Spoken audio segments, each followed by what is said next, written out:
Over 20 years ago, I coined the expression think big, and it's been a part of my life ever since. It's also come true. I became an even bigger success. What I said exactly in my first book, The Art of the Deal, is as follows. I like thinking big. I always have. To me, it's very simple. If you're going to be thinking anyway, you might as well think big. That book was a bestseller, and it's considered a business classic at this point. But I never thought those words would become bestsellers in their own right. It's an interesting point that I'm famous for two very short statements. Think big and you're fired.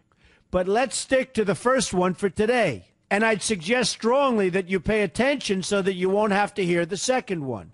Thinking big starts with the details and grows from there. Because I'm a builder, I'm very aware of the importance of having a good foundation.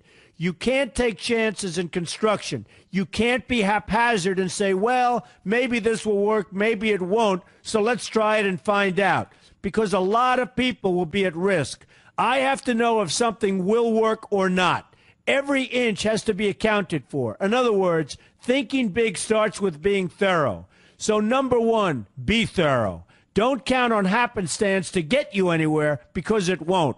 Number two, get a momentum going and keep your momentum going. You have to have big ideas, but you've got to have the energy to get them done, which can sometimes take a long time. If you don't have momentum, you will not have what it takes to get the job done.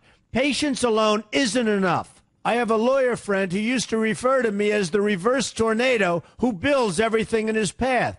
I always like that because it implies a lot of energy and a lot of momentum. And that's exactly what it takes to get anything done. So keep your momentum going.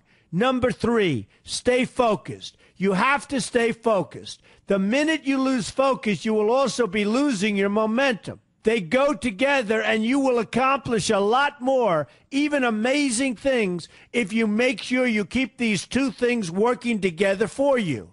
I've seen very talented people literally go down the drain because they couldn't seem to keep their focus long enough to get anything done. In this day of multitasking, that can be a real challenge, but it's absolutely necessary. Ask yourself this question: what should I be thinking about right now? That simple question can restore your focus in no time at all. And your answer right now should be listening to Donald Trump. Number four, look at the solution, not the problem. This is very important if you ever want to learn to think big. And here's why. No matter what you do, you're bound to run into problems. It's just part of life, a part of business, a part of anything worth doing. If you let the problems get in your way, they'll become bigger than your idea was to begin with, and you will be a wipeout. No matter how bad things look, keep your focus on the solution, and you will be surprised how things can work out, and work out properly. One way I do this is to ask myself when confronting a possible problem, is this a blip or is this a catastrophe? A catastrophe is something like an earthquake, a tsunami, a war, and so forth, and a blip is everything else. Right away, you'll have the right perspective, and your equilibrium will be restored. So keep your focus on the solution. Number five, see opportunity for what it is, an opportunity. For example, why are you listening to me today? Curiosity? You like me? You don't like me? You want to learn? You have nothing else to do? You want to hear me tell you you're fired? I hope not. But whatever your reasons might be, they've brought you to a good place to get involved and to learn. And that's an opportunity right there. People think that because I'm rich and famous that I know everything. I know a lot, but one thing I know is that I don't know everything. So I ask myself this question every day. What can I learn today that I didn't know before? And you know what? I learn something new every single day. That's a big reason for my success, and the same thing can apply to you. Take the time to see today as an opportunity, and you'll be surprised by what can come your way. Be open to new ideas, and you will be creating your own opportunities before too long. Number six, know everything you can about what you're doing. That's a good way to cover your bases. Another good way is to read the book Robert Kiyosaki and I have written together, Why We Want You to Be Rich. It's about covering your bases and knowing what's going on. I remember when some guys came in to meet with me about a great idea they had for an atrium for a building on Wall Street. It was a beautiful idea except for one thing. None of them had thought about how the building would be supported around this fabulous atrium. They didn't take into account the steel columns that were necessary to support a 72-story building, a very big and embarrassing oversight that could have been avoided if they'd taken the time to think about what they were doing. Don't let that happen to you. Know what you're doing first. Number 7, be lucky. Remember the old saying, the harder I work, the luckier I get. Well, it happens to be true. It works for me, and I've encountered some pretty big successes. But this goes along with something that's absolutely necessary for great success.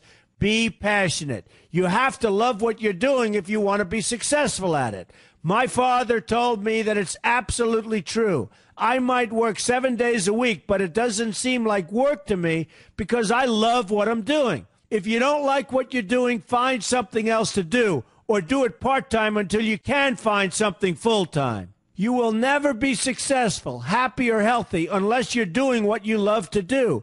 That's just the way it is. So give it some thought. In fact, give it a lot of thought. For example, if you're feeling frustrated, there are 2 ways to look at the situation. Frustration can mean that maybe you're expecting too much, or it can be an indication that you know you should be or could be doing more. Use frustration as a motivator. Use it to get where you want to go instead of staying where you don't want to be. But above all, be passionate. That's the fast track to success, no matter what your interests are. Number 8, see yourself as victorious. That can zap negativity immediately and put a positive spin on problems. I've gotten to the point where I see problems as challenges that I'll enjoy meeting and dealing with. My point here is that no matter what you do, you will encounter problems. Why not see them as challenges instead and know that you are more capable of dealing with them? That's positive thinking with a realistic slant. When I go into negotiations, I keep an open mind to what may happen. But I can tell you that there's already a done deal attitude on my part. I've already thought the process through to the extent that I know everything will be better off if they agree with what I've come up with because I've taken both sides into account. I enter the situation with a victorious attitude, and I've had enough victories to know that this attitude works. Use it. Number 9, be smart. Know that you have something unique to offer because you do use the tools that are provided for you and remain open to new ideas. That's being smart. That's also where innovation comes from. Being smart means you know how to use what you've got. That doesn't mean there's nothing left to learn, but it means that you will have the ability to learn and move forward with success. And success is very important. Success is what you want. Just be successful. Believe me, you'll be happier. I know people who have had very few real advantages in life, and yet they've managed to become giant successes. They figured out how to use what they had, not to dwell on what they didn't have. I'm convinced that everyone has something useful to offer, and if you apply yourself diligently, you'll find that you have what it takes to succeed, and you're going to be a lot happier for it. Number 10, above all, never give up. Never, never, never give up. The only time you will be a failure is if you quit trying. Only losers quit. The biggest losers in the world are quitters. Winners keep on going. So whatever you do, never give up. My father always used to harp, never give up, son, never give up. Don't ever quit. I never want to see you give up or quit. Well, my father was a smart guy, and I listened to him. And remember, think big. A good way to start is to read our new book, Why We Want You to Be Rich. 2 Men, 1 Message. There's a lot of great advice in there for you, and I expect you to pay attention.